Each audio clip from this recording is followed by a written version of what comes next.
It's the TEFL Express podcast, brought to you by TEFL Express, your partner in the world of teaching English as a foreign language. For all the latest and greatest in the world of TEFL training and materials, please visit our website at teflexpress.co.uk. Enjoy the show!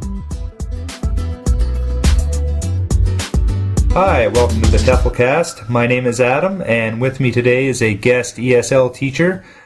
Can you please start by introducing yourself? Hi, my name is Jack. I'm from the northeast of England. I've been teaching on and off for 3.5, nearly 4 years, 2 years of which have been in China. Back home, I mostly dealt with pupils with special educational needs, which involved children with emotional issues, physical issues, or children from ethnic minorities who English wasn't their first language. That sounds great. And what are you up to currently? I'm currently teaching in 2 kindergartens in Beijing. I deal with children aged from 2 to 6, but my primary focus is children aged 4. So most of your experience has been with young learners. How important is it to lesson plan? Do you find it more important to lesson plan for older students, or would you say young learners, or is there a difference? There are differences, but like with younger learners, you need to plan because younger learners can be very difficult, more prone to temper tantrums, or just plain scared. So you need to have a lot of things to fall back on. You can't just go in with one idea because that might not work.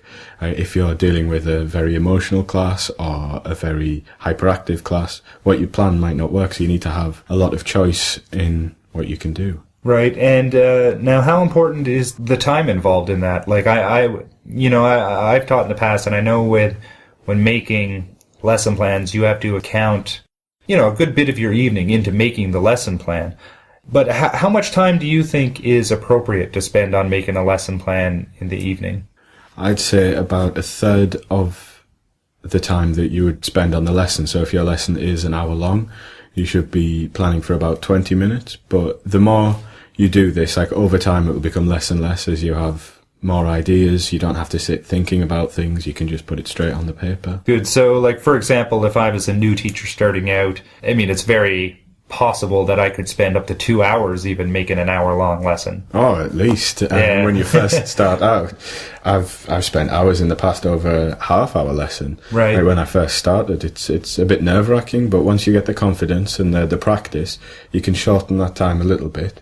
Right. But you, especially early on, you need to put in a lot of planning. Right. So, and like you said, a little experience goes a long way too. Like once you have some under your belt, it's probably, just second nature to do your lesson plan at that time. Yeah, but you still need to do a lesson plan. Even if you've got years of experience, you can't just wing it. You need to go in with at least a plan B as well as what you want to do, because children are children and people are people. So you need to be prepared. Definitely. I do know, again, from past experience too, that with the young learners, especially like you're currently teaching, you really need to, in your lesson, map out, how much time you allot for each activity. And it's very, very important that you adhere to it. You stick to it just for the sake that the kids really need that routine, to get that instilled in them through the lesson plan. Indeed. Like you need a lot of structure and continuity with your lessons.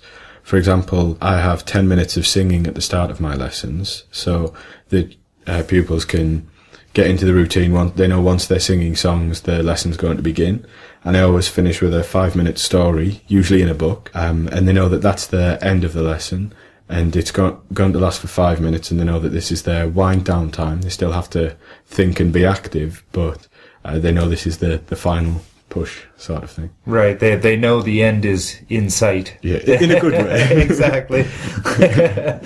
Now, what would you say is the most difficult part of doing a lesson plan? Keeping your lessons creative. Like the temptation is just to rehash the same old things over and over again, but that's not going to keep your pupils interested, and it's not going to keep you interested. So even if you're not a creative person, you still need to be putting a lot of variety into your lessons, not just for the sake of education, but also for your own sanity. Yeah, variety definitely makes the day go better, especially the lessons, and like you said, for yourself and especially the students.